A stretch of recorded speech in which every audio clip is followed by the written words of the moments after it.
The network will be ending The Late Show in May. And The Late Show is being canceled after 30 years. So the question is still out there without real answers. Was it really all about money, as the company says, or could presidential politics, particularly President Trump's politics, have played a role here? Now, President Trump himself posted that he, quote, absolutely loves that show hosted by Stephen Colbert, loves that it was canceled, I should say, while also hitting the show for its ratings. Ratings which have, we should note, they're pretty high. I think the highest of any of the late night hosts. And it all comes 2 weeks after CBS's parent company, Paramount, agreed to pay President Trump $16 million to settle a 60 Minutes lawsuit amid a merger. Colbert criticized that just 2 days before he was informed about his cancellation. It's Ken Harbaugh with the Midas Touch Network. Paramount is lying. They are canceling Stephen Colbert, in fact, ending The Late Show altogether, not just replacing its host, because the corporate leaders of that company have made the decision to appease a would-be dictator. That's where we are right now. The Trump regime is using every lever at its disposal to silence its critics. Right now, those levers include the threat of interfering with lucrative corporate mergers, which is why Paramount bent the knee. That might seem like a roundabout way to pressure a media company, but it tells us something important. We cannot rely on corporate media to stand up for the truth. Companies like Paramount are simply too driven by profit motive to be counted on to do the right thing for democracy. And maybe that's as it should be in a capitalistic society. Paramount is a company that exists to make money, not to tell the truth. That's the cynic in me. The optimist in me says, we have an alternative. News organizations like this one, shows like this one, that do exist to tell the truth and to defend democracy. And I can all but guarantee you that Stephen Colbert is going to land on his feet and he'll find some place where he can continue to criticize the corruption of the Trump regime, free from the heavy hand of any corporate overlords. Steve, if you're listening, you are welcome here anytime. I spoke with Kris Goldsmith about this because he's got another warning. The Trump regime is not going to limit its pressure campaign against its critics to simply interfering with corporate mergers. The administration, with the complicity of the Supreme Court, is dramatically expanding executive power and at the same time building a police state. Just look at the budget of ICE. It's bigger than the Marine Corps. Kris lays out the real threat that the cancellation of Stephen Colbert exposes. Here's our conversation. Welcome to the Ken Harbaugh Show. We've got Kris Goldsmith back, the founder of Veterans Fighting Fascism, an Army vet. Kris, we are at the stage now where the Trump regime is silencing prominent dissenters. They're not doing it yet by disappearing people or by suing them into silence, although I think that in particular is coming. They're doing it in the Viktor Orban style, right? They are using their powerful friends in the media, and they're using the threat of government action, for example, interfering with mergers, to kick people like Stephen Colbert off the air. Tell us what we need to know about what just happened. Yeah, so Timothy Snyder's,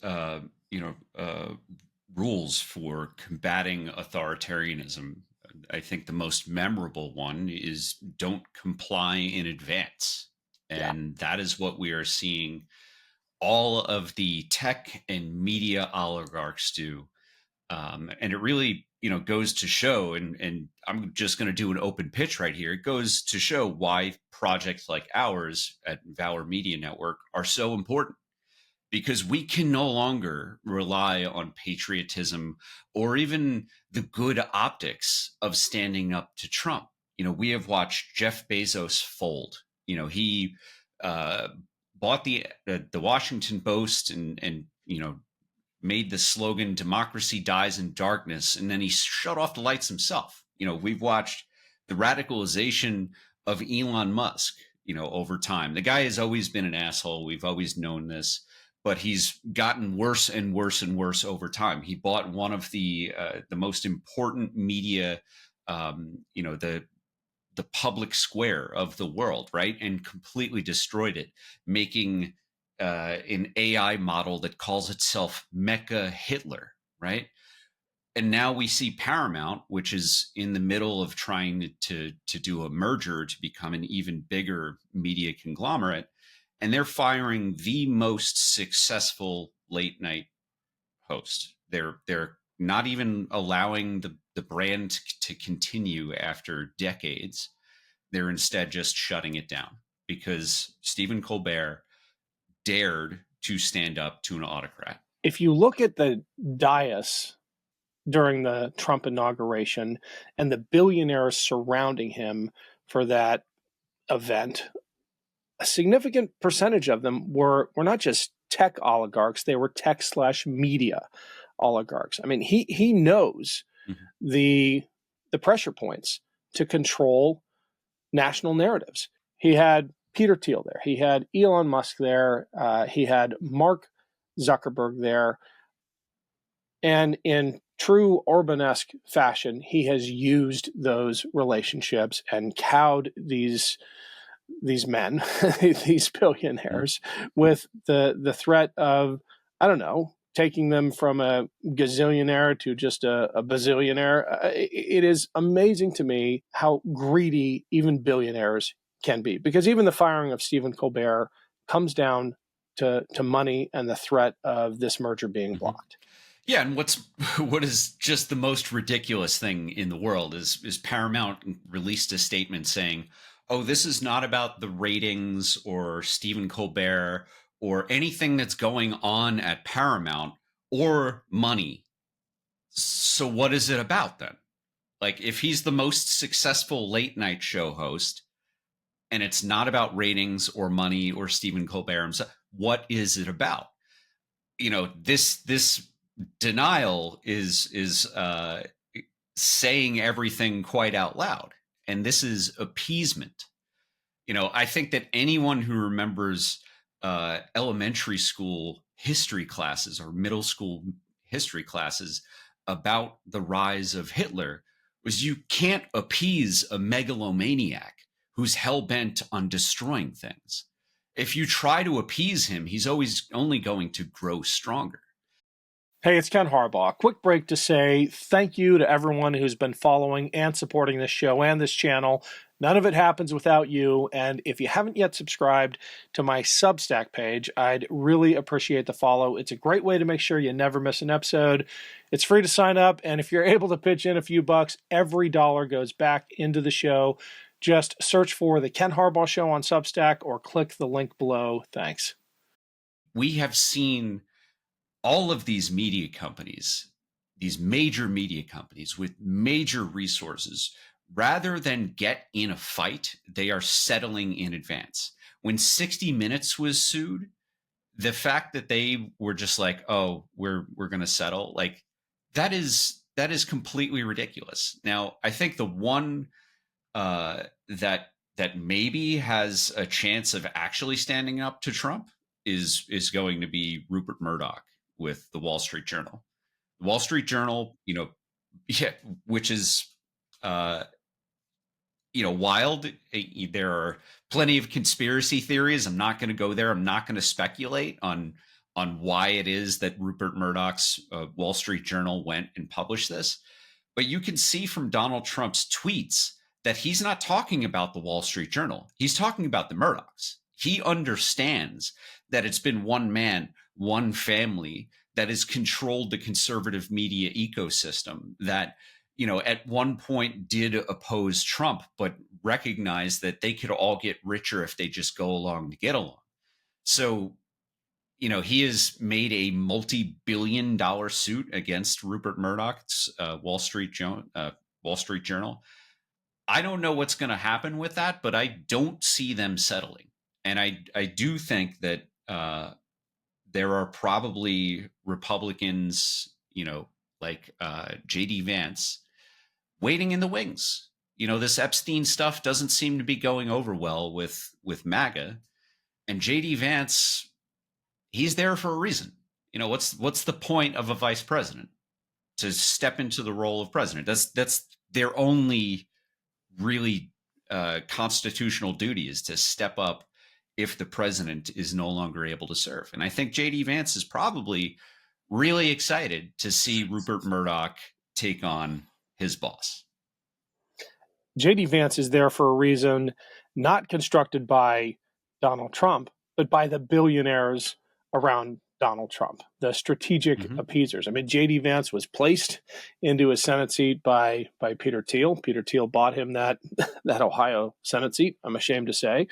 And it was that billionaire money that catapulted him into the vice presidency.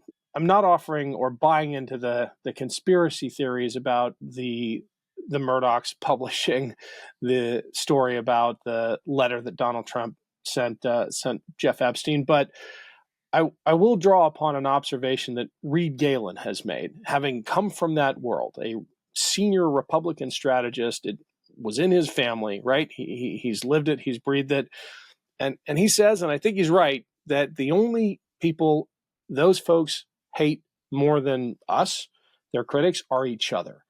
And I just get the sense that the Murdochs and the Trumps, and in fact that whole pit of vipers, just hate each other and have been looking for opportunities to strike the death blow, especially if there's a good backup plan like J.D. Vance. I don't think that rises to the level of conspiracy theory. It's just me observing human dynamics and how awful these people are. Yeah, I mean, J.D. Vance is not really that much of an impressive guy. I mean, there are he's a veteran and he was enlisted. He's an Ivy League educated veteran and lawyer. Honestly, we're a dime a dozen at this point. That sounds all impressive, but you and I'm not a lawyer, but you and I both went to these schools, right? J.D. Vance was put there because he worked for Peter Thiel, and he has always been loyal to Peter Thiel. And like you said, Peter Thiel bought him that Senate seat to raise him up to a national stage beyond the book that he wrote, where he, basically talks shit about all the people that he grew up with. J.D. Vance is there for a very specific reason, and that's because he is completely aligned with the tech oligarchs. And I think you're right. I think they do smell blood in the water. And when we have, the Republican aligned tech and media oligarchs, it may be going after Trump, but I am absolutely certain that they are not giving up on the Republican brand or J.D. Vance, who would replace Donald Trump. On the left, we have a bunch of corporate news that's giving Trump millions of dollars rather than win a First Amendment case that would be a slam dunk for them. So again, like I said when we opened this episode, people need to start supporting independent media. I say this as someone who's married to a real journalist, and it breaks my heart. But Ken and I have Substack. I think that even though there's tech oligarchs who are involved in that as well, Mark Andreessen is not a good character. This is the future. If journalists, pundits, whatever you want to call us, are not directly funded by the people, it's always going to be these corporate oligarchs who are controlling our information systems, who are shaping reality for both left and right, and who are pitting us against each other when we all need to fight together against the most powerful, the authoritarians, and the corporate tech oligarchs. That was part one of my conversation with Kris Goldsmith. Keep an eye out for part two tomorrow. Thanks for watching.